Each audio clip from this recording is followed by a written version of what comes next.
Hi, I'm Kevin Inoue, Assistant Professor of Acting, Movement, and Stage Combat at the University of Wyoming, sole proprietor of Fight Designer LLC, certified teacher and theatrical firearms instructor with the Society of American Fight Directors, and author of the Theatrical Firearms Handbook, available now through Focal Press, as well as on Amazon.com, BarnesandNoble.com, and elsewhere. What I'd like to talk to you about today is how to ask for a prop weapon properly. Now here's the thing, a lot of people don't know how to talk the right language. Those of us who are involved in renting prop weaponry need to know a couple of things to be able to hook you up with the best prop so that you can do your best work. 1, what does it need to look like? 2, what does it need to pretend to do for the characters and for the story? 3, what does it need to really do for the actors and the safety of the production? And to a certain degree, 4, what are you willing to pay? Now the problem is that a lot of people work backwards, and they start with a make and model of an actual firearm, saying something like, I need a Colt 45. Now here's the thing. The Colt 45 has been a lot of different things throughout history. So let's give you a brief crash course in our main 3 categories. Those include a classic revolver, a classic and still very popular semi-automatic, and a beer. Now the oldest of these options is the Colt single-action army, invented about 1872. Now this was the eponymous 6-gun of the Cowboys, available in different barrel lengths, different finishes, and now as a replica, as most of our replicas are, available in solid rubber, solid aluminum, completely non-firing inert dummy guns, which are great for when you gotta do these gun spinning things, available in blank fire, in various calibers, 22, 38, available in practical or real firearms, which can also be used to fire blanks as revolvers. Available in a number of different calibers in real firearms as well. Now, in the original 45 long Colt, this did become known as the Peacemaker, but it was also popular enough to become known as a Colt 45. This is a single-action revolver, which does mean that the trigger does not do anything unless the hammer has already been pulled back. It is loaded 1 round at a time through a little loading gate in the side. Once the gun is at half cock, you can load it, close it, decock, and you're ready to go. But even if I know that that's what you need as a Colt 45 Peacemaker, I still don't know. Does it need to look shiny and fancy? Does it need to look old and worn? Do you need it to have moving parts? Do you need it to fire? Do you need it to not fire? Do you need to be able to drop it and not have it break? Do you need it really loud? Do you need it quiet? Do you need muzzle flash and smoke? Do you not want anything coming out the barrel for safety? Do you need it to not legally be considered a firearm because perhaps one of your actors has a felony on his background? Or perhaps because you're going to be performing in schools? Do you need it to be able to chamber dummy rounds because the character is seen loading it and unloading it? Do you have an actor who you wouldn't trust with anything that isn't solid rubber? It happens. Moving forward in time now to 1911, where we have, well, the Colt 1911. This was the first semi-automatic adopted by the US military, and it is still very popular with police forces and civilians and some military units around the world, especially in the US. Now this is also single action, but it is a semi-automatic, as most props are. It is available in solid rubber, blank firing, with or without trademarks, different finishes, different sizes, airsoft, gas blowback or otherwise. Very popular with independent filmmakers these days. Now, because these are semi-automatic, we have even more options than we did before. Do we need to see it loaded? Do we need to see it have moving parts to be able to slide, things like that? Magazines coming in and out. Do we need to be able to see a close-up on the magazine? Because here's the thing. Airsoft magazines, you can tell they're airsoft magazines. They have this little knob at the top where the BBs would feed up. There's obviously no shells there. Gas magazines, you'll have a little valve there where the gas comes in and out. So if you see the end of the magazine, you can tell it's an airsoft. If you don't see it, and you start about here, you're probably fine. So, cosmetically, now we need to know, is this the US military 1911A1 as used in our period armed forces? And now you see why I don't like the Brunies. Hammer doesn't stay back on its own way it should. Sear issues. Might this be a slightly more updated version? Perhaps in use by modern military, civilian competition shooting, concealed carry firearm. There's a lot more options than there used to be. But our basic questions are the same. What does it need to look like?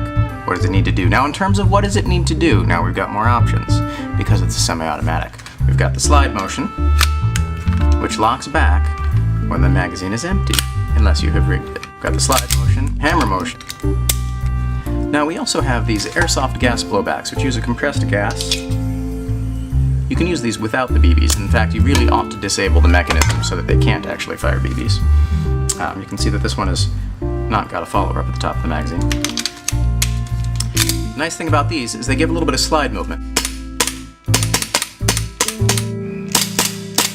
The gas is a little stinky though.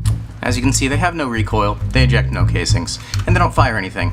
They don't make a great sound, they make a little bit of a sound, and I've occasionally gotten away with these in live theater with a silencer attached. Fake silencer, of course. But for film, let's face it, the sound doesn't really matter because we foley it over anyway. Bang bang. Boom. Boom boom boom. Moving up a step in terms of function, we also have versions that can eject shell casings.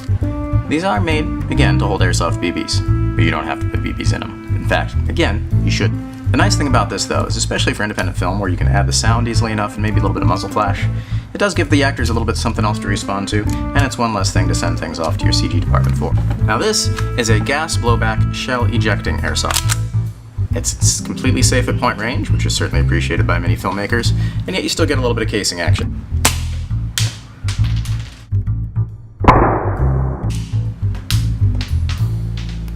Now I have to go find the casings. Now remember, this conversation started with saying I need a 45, but the 1911 has been popular enough to be manufactured in just about any caliber you can think of, not just the original 45 ACP, which is also different from the 45 long Colt of the Peacemaker. And our replicas may not fire anything. They may fire 45 caliber model guns with little 5mm caps put inside them. They might fire 9mm PAK blanks, 8mm. Now with the semi-automatic, it does need that extra bit of force to be able to chamber the round. So if you're using actual blanks, you will have to use full load blanks. Unlike with the revolvers where you can use half load or primer only blanks, which work great in a small theater, the full load 9mm or even 8mm blanks get really loud. They're about the same volume as a real firearm, so you do have to watch for that in small enclosed spaces. Now I'm not going to go firing blanks in my own apartment.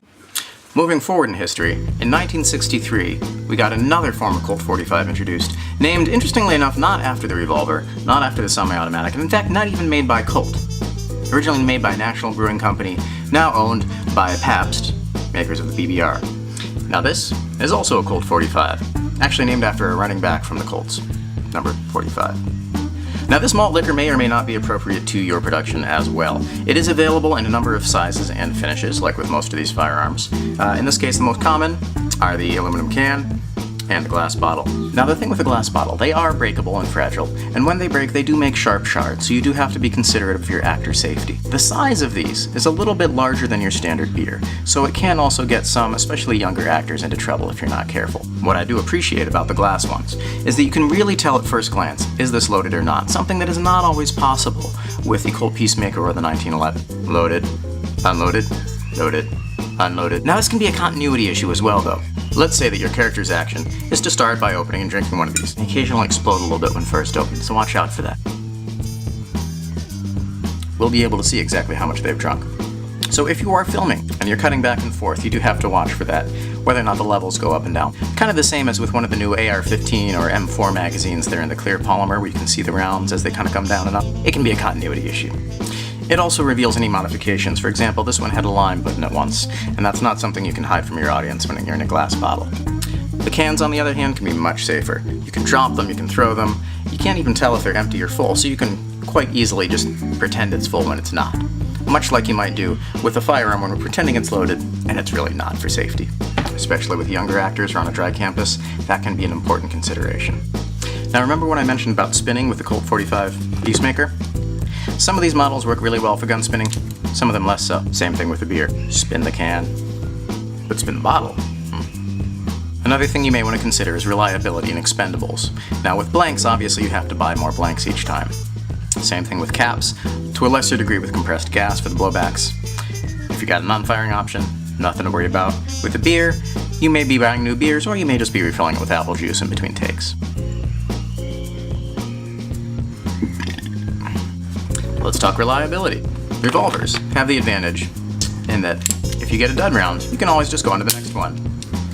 Each time you pull a hammer back and pull a trigger, cylinder will advance, it'll go on to what would be the next round. Incidentally, this is a completely non-firing version, or I wouldn't be doing this right next to my head. With a semi-automatic, especially blank fire or anything that chambers casings, if you get a misfeed or misfire, it is a much more complicated process.